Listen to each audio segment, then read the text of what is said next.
Hey friends, hey family, welcome back to the channel. If you're new here, my name is Crystal Blue. I do Christian content. I also do what's called the Word of the Day. I also have videos and shorts with me and my family having fun together.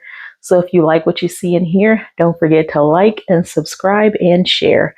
For those of you returning, happy Thursday. We're almost there. It's almost the end of the week. So hang in there. But again, happy Thursday. Hope all is well. Today we're going to talk about another prophet. I know yesterday I talked about the prophetess Deborah, but now we're going to talk about another prophet who you guys might be a little bit more familiar with, and that is the prophet Elijah. Now let's not get him confused with Elisha, because a lot of people do that. There's Elijah and there's Elisha. Well, I'm talking about Elijah with the J. He was a prophet, and the Lord spoke to him and told him to do several things. But there's one thing that I want to speak on today, and I titled this God's Provisions.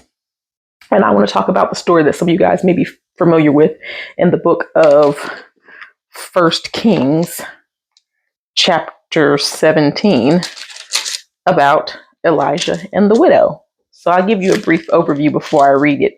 Basically, God told Elijah to go to this town and basically befriend a widow and her son.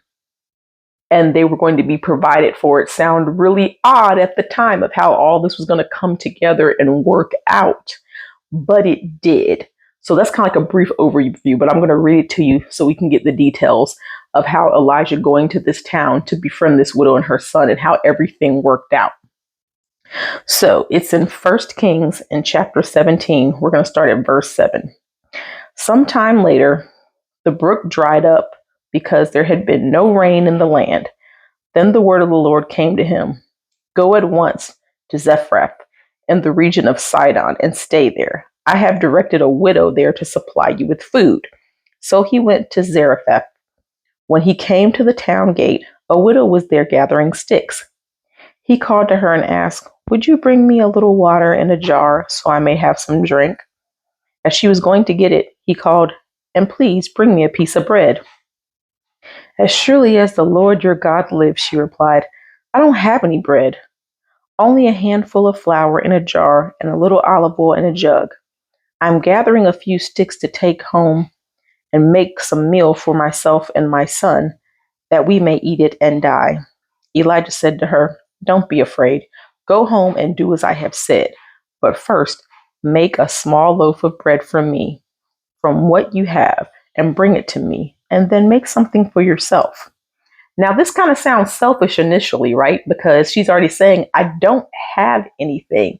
And you're telling me to go make some bread for you, and I barely have anything to make for me and my son. But the woman is obedient because people know that Elijah is a prophet and they know that the Lord speaks to him. So she's like, okay, I'm going to go. I'm going to be obedient through the word of God, through Elijah, and I'm going to listen to you and I'm going to make this bread. So she goes and she makes the bread, and it says, the jar of flour will not be used up. The jug of oil will not run dry until the day the Lord sends rain. So she went away and did as Elijah had told her.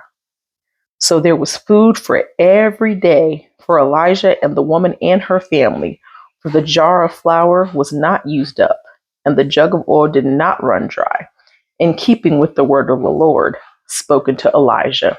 So basically, she went home and she made the bread, and then she gave it to him. And then he said, well, go make something for yourself. And she went back in and saw that all the jars that were empty, they were all filled. And that just shows God's provisions. If you are obedient to God and do as he says, he will make provisions for you, even though it seems completely impossible. Like, God, how are you going to make something out of nothing? Look what he just did. He provided for the widow and her son through Elijah. Elijah was obedient to the Lord by listening and going to the town, and the woman was obedient to God by listening to Elijah and doing what he said. So they provided food for her and her family so that they wouldn't be hungry. It's a beautiful thing. And I'm telling you, God makes provisions for you too, but you must be obedient and do what you're supposed to do. And it may seem like it doesn't make sense. It may seem confusing. You're like, God, well, it doesn't matter if it doesn't make sense. Just do it. and watch what happens. So that's what I want to talk about today. Being obedient in God's provisions. It may seem like it's impossible. You can't do it. How is it going to work? Be obedient like Elijah and the widow, and you'll be surprised what beautiful, wonderful things can happen in your life.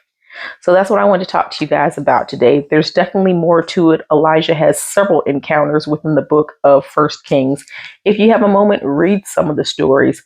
They're very, very interesting and for me, very educational. So I hope you guys enjoyed this one and I hope it blessed you. I love you guys and I'll see you in the next one. Bye-bye.